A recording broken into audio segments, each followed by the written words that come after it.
Most owners assume the things their dog does with them are just things their dog does. Friendly dog, warm dog, social dog. She is like this with most people. The affection is real, but it is not particularly yours. That assumption is wrong, and not in the small, reassuring way people expect to be told it is wrong.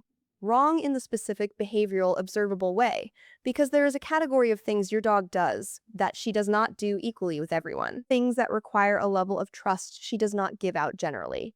Things she reserves carefully and involuntarily for the single person her nervous system has decided is safe enough to be completely unguarded around. 9 of those things, each one distinct, each one a different expression of the same underlying truth, that your dog has a hierarchy of trust.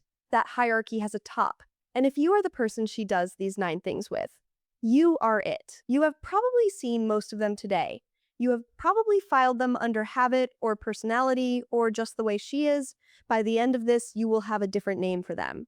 And the next time you see them, you will know exactly what she is telling you. Before the 9, one thing about how trust works in a dog, because it reframes what all 9 mean. A dog's trust is not given. It is built slowly across repeated experiences of reaching toward someone and being met.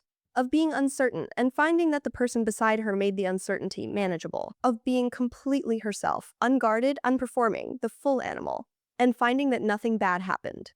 That the person stayed. Trust for a dog is not a feeling she decides to have. It is a conclusion her nervous system arrives at after accumulating enough evidence.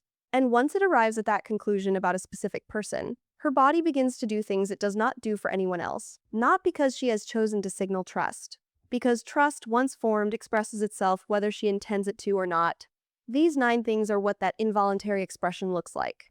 Each one is her nervous system showing its hand. The first is showing you her belly, not the performative role of a dog angling for a scratch. The full, unsolicited exposure. She is lying near you, and she simply rolls belly up, legs loose, throat open, the softest parts of her body facing the ceiling with no request attached. The abdomen is the most vulnerable part of a dog's body. Every protective instinct she carries is oriented around keeping it covered. The dog who exposes it without being asked, in your presence, without urgency or transaction, is making a statement about you that her nervous system does not make lightly. She has assessed you completely over a long time and concluded that you are not a threat to the most undefended version of herself. That is not a small conclusion. It takes a great deal of evidence to get there. The second is sleeping deeply near you, not the light. One ear open rest of a dog in an unfamiliar place. The real sleep. The twitching, dreaming, completely gone sleep of an animal whose nervous system has fully released its vigilance. The kind where you could move across the room and she wouldn't stir. Sleep is the moment of maximum vulnerability. A dog who reaches deep sleep in your presence has made a trust decision at the level of her nervous system, not just her behavior. She is not choosing to relax. She is relaxed, all the way down, because her body has decided that you are holding the perimeter and she does not need to. The third is making eye contact that holds. Not the quick glance of a dog checking in, not the stare of a dog wanting something. The soft, held, unhurried eye contact that happens in a quiet moment when nothing is being asked and nothing is being offered. She looks at you, and she stays there, relaxed, present. In the social world of dogs, sustained eye contact with an unfamiliar or untrusted animal carries threat. Holding a gaze is a challenge. What makes the soft, held gaze between a dog and her trusted person categorically different is what the body is doing around the eyes, loose, unbraced, unhurried. She is not challenging you. She is connecting with you. And she only holds that gaze long enough to feel the connection with the person she trusts most. This is the piece most owners miss entirely. The fourth is leaning her full weight against you. Not the bump of a dog passing by, not the press of a dog angling for position. The full settled lean, her whole side against your leg. Her body weight transferring into you, staying there without urgency or agenda. Physical pressure is not casually given. The lean is a dog closing every last inch of distance between you and staying in the closed position. Not because she needs something, not because she is cold, but because your physical presence is, for her, a destination. She has arrived at you, and her body wants to stay arrived. The fifth is bringing you her highest value object. Not the forgotten toy from under the couch, the special one. The bone she guards from other dogs, the toy she never leaves in the communal pile. The object she has assessed as most worth protecting. She retrieves it specifically and brings it specifically to you. Behavioral observation of dogs in domestic settings has documented that resource sharing, particularly of high-value objects, occurs almost exclusively with trusted attachment figures. She does not share her best things with people she is merely friendly with. She shares them with the person for whom the act of giving something precious feels right rather than threatening. That person is who she trusts most. And if that person is you, you have been receiving gifts you may not have recognized as the significant offerings they were. The sixth is following you specifically. Not following whoever is moving, not following the person who last fed her. Following you. When you change rooms, when you move through the house, when you settle somewhere new. The quiet, consistent, non-urgent tracking of your location that has nothing to do with what you're doing and everything to do with who you are. Every social animal monitors the location of its most important attachment figure. Your dog does not follow you because she cannot be alone. She follows you because you are the variable her world is organized around, and staying oriented to you is how her nervous system stays oriented to everything. The dog who follows you specifically over everyone else in the household has answered the question of who she trusts most with her feet. The seventh is letting you handle her without resistance. Her paws, her ears, her mouth.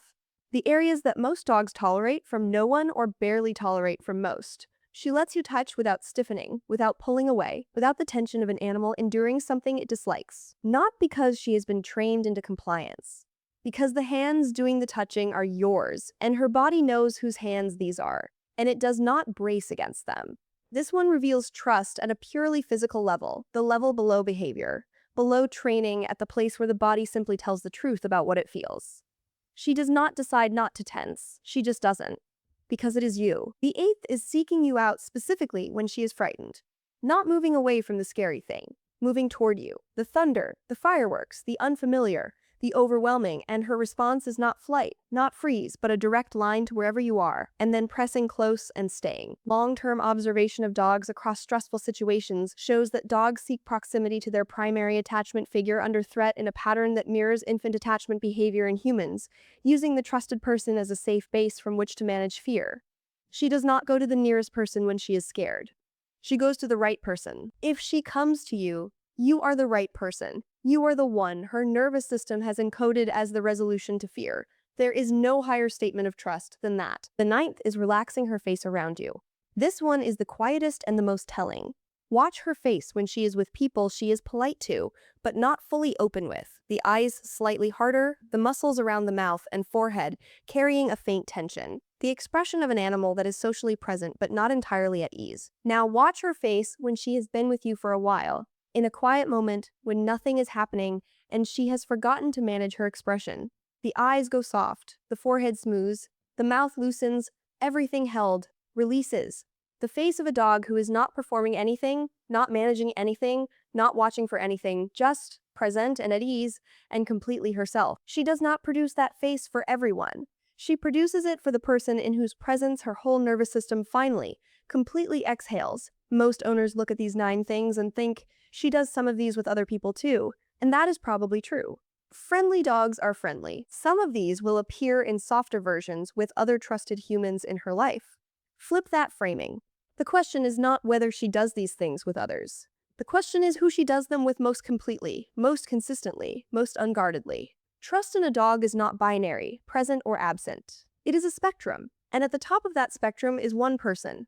The 9 things on this list, in their fullest expression, belong to that person. If you watched the 9 and recognized yourself in them, not occasionally, not in their lighter versions, but consistently, fully, in the way she is with you specifically, you are at the top of that spectrum.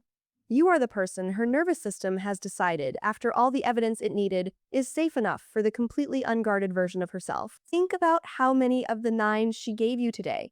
The belly shown in a quiet moment, the deep sleep beside you, the eyes that held yours without asking for anything, the lean that stayed, the frightened press of her body against your legs during last week's storm. None of it announced, none of it performed. All of it simply there, woven into the ordinary hours of a day you probably did not think of as particularly significant. She did not think of it as significant either. She was just being near the person she trusts most, which is the most significant thing she knows how to do. She has been building this trust since the day she arrived, piece by piece, day by day, across every moment you showed up for her. Every time you read her correctly, responded to her honestly, stayed when she needed you to stay. She noticed all of it. She kept all of it. She built something from it. And what she built is the thing you see in these 9 behaviors. the involuntary, unperformed, completely honest expression of a dog who has decided, with everything her nervous system knows how to decide, that you are the person she is safest with in the world. That is not a small thing to have become for someone. That is everything. Which of the 9 felt most like your dog? And was there one that made you see something you had been taking for granted? Tell me in the comments. If this is the kind of watching you want to keep doing, subscribing means the next one finds you.